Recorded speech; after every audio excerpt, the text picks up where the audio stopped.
masyado ako naging busy at nakahanap ako ng trabaho kasi wala na akong trabaho.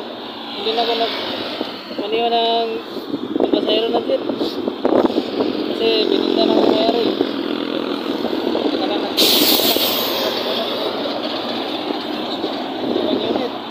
Kaya nag-request lang ako guys.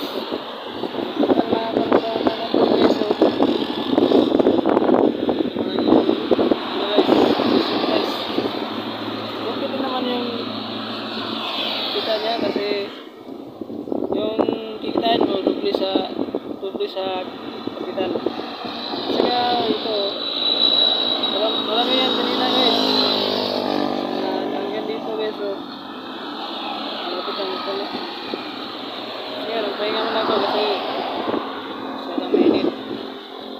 Nagdarik yung araw. Shoutout nga pala sa mga bago kong viewers dyan guys. Kaya ito mahirap ang buhay. Sisikat ulit tayo. Kaya hindi tayo nag-iisa. Marami tayong sisikat sa buhay. Kaya hindi tayo pagbubuhayan ng taas.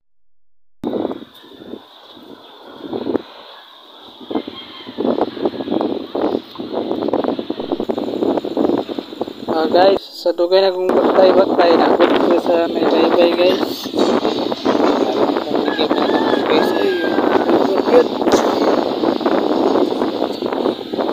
Ya karon may nato pa mo dre.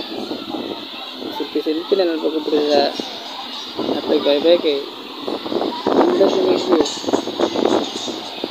Kira gyapon. Dalalaag tapos dala na ko negosyo. Double purpose guys. Kita natin yung dagat guys. Oh, diba? Ada limit yung dagat oh. Tinaw kayo.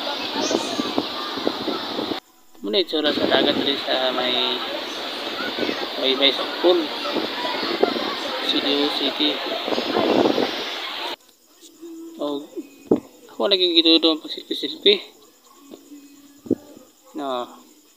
Nagkala ko kainit man.